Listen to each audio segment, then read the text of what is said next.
హే ఆగండి ఆగండి.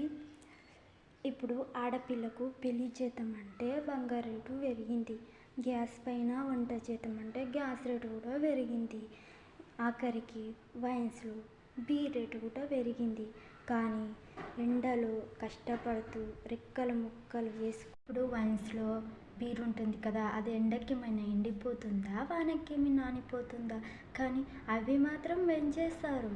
కానీ పొలంలో కష్టపడి పండించిన రైతు పంటకి మాత్రం రేటు పెంచరు. ఎందుకని?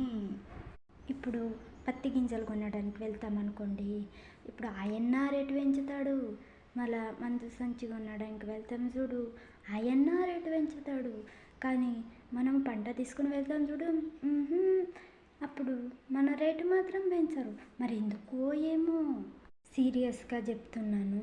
ఇప్పుడు అన్నం పెట్టే రైతుకు పుణ్యం చేయకపోయినా పర్లేదు ఫ్రెండ్స్, కానీ అన్యాయం మాత్రం చేయకూడదు. వ్యవసాయం అంటే ఊకే కాదండి, ఎంత కష్టం ఉంటుందో తెలుసా?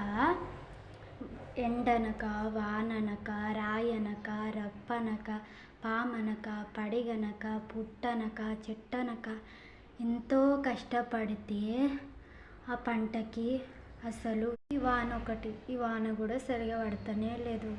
వానదేవుడు కూడా పడితే ఎక్కడ బతికిపోతారో ఏమో అన్నట్టు చేస్తుండు. వానదేవుదేం కానీ దేవుడు లేనిదే మనం బతికినామా కానీ, చిన్నపిల్లలని కూడా అంత మంచిగా చూసి పెంచుతారో లేదో కానీ, అవి పంట వేసినప్పటి నుంచి పెద్దగా అయిన తనక చేతులకు పంట వస్తుందని మురిసిపోయేటాలకే ఒకవేళ వచ్చిననుకో వాన ఏటికే కొట్టుకోయేటట్లు వస్తుంది. రాకపోయినా అనుకో వాడి అన్ని రేట్లు పెంచేస్తుండ్రు. కానీ రైతుల పంట మాత్రం పెంచట్లేరు. ఇది న్యాయమా అన్యాయమా? ఇలా చేస్తే ఎలా మరి? షాపులు ఉండేటివి మాత్రం రేట్లు పెంచుతుండ్రు, అవి పాడు కావు కానీ పెంచుతుండ్రు. కానీ పొలంలో రైతు పంట మాత్రం పెంచట్లేరు ఫ్రెండ్స్. పొలంలో పాడైతే ఫ్రెండ్స్, ఉన్న కొంచెం ధాన్యం కూడా తీసుకువెళ్తే అది కూడా సరైన రేటు పెంచట్లేరు ఫ్రెండ్స్. ఏమనుకోకండి, షాపులకు కూడా నేనేమి అనట్లేను. కానీ అన్ని రేట్లు పెరిగినట్టు పంట రేటు పెరగాలని అంటున్నాను.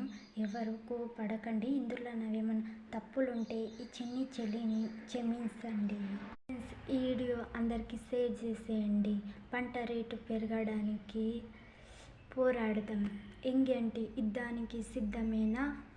అలాగే ఈ వీడియో యా ఊరికి వచ్చిందో ఆ ఊరి నుంచి కామెంట్ చేయండి. ఎందుకంటే ఈ వీడియో యాడి వరకు వెళ్ళిందో నేను కూడా హ్యాపీగా ఫీల్ అవుతా.